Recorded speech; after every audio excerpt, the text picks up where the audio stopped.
When I was 13 years old, the war had started. That was 1939. At 17 and a half, I was due to be called up, and when I was interviewed, I was given a choice of, oh, well, you have been in dressmaking. I was a dress designer by this time. You ought to be in a parachute making firm or making uniforms. I said, and what is the alternative? Well, you can go to an engineering factory where they're making tanks. I said, could I join something out of Yorkshire? Well, yes, you could join the Land Army. I said, I'd like the Land Army. I said, I've always been keen on outdoor things, you know. So within a few weeks, I was sent a uniform and a rail ticket.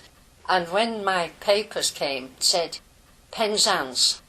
Remember, I'm in Leeds at this time, in Yorkshire. And my father said, I'll get a map out and have a look. We hadn't heard of Penzance. He got the map out. He said, if it sent you any further, you dropped off the end.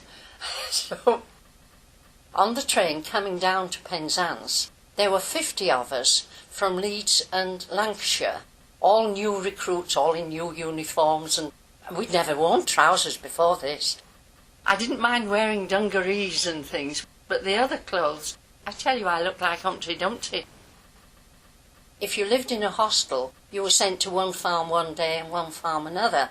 Otherwise, you were sent to a farm and you were a permanent member on a farm. Carnegie was very nice, and it had been a lovely ballroom, and all the staircase, which was a beautiful oak staircase, was all wrapped up in hessian, and the floor was covered so that it wasn't damaged because they were waiting for after the war to use it again. That was a wonderful thing, that we were just like day workers, because once we got back to the hostel, off with your jeans, off with your Land Army uniform, down onto the promenade, Winter Gardens, downstairs every night at the Winter Gardens, and there was a lot of forces, a lot of troops here, training here in Penzance. There was the NAFI Club, Navy and Army Air Force canteen, and they asked me would I take people home at night once they'd been working in Penzance, and they gave me that little van. And after I'd finished my Land Army driving in Penzance, I went to the NAFI Club, and everybody that had been working later in the evening, I took them home and took them to where they were billeted. That's me sitting on the front, and that was the man that was in charge of the NAFI Club. And I became the driver for Ponsondain Hostel.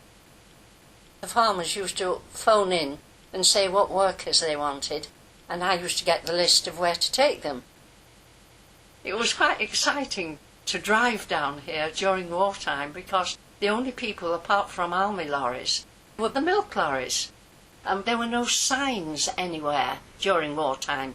You had to find your own way around. When people told me, take this lot to farm at Suttonbury and you have to go, it's the third gate when you get to the top of the hill. And I'd never been in Cornwall before, and you daredn't ask anybody else, they thought you were a spy. I drove all sorts of people. In Penzance we had Italian prisoners. We repaired Carnegie Drive, and I was in charge of a whole group of prisoners, and I was given their food ration when they came to Penzance. And I looked at it and I thought, I can't feed all these fellows on this for lunchtime. So I used to get extra food from my hostel, where we were allowed to just help ourselves. I used to get several tins of sandwich material and cake and all sorts of stuff to feed the prisoners. So I got on quite well with the Italian prisoners, and when I left to go to Place House, they made a cigarette case for me, and they had it imprinted, and it said, "Live and let live." I thought, I hope somebody's doing this for our lads in Germany or Italy or wherever they are.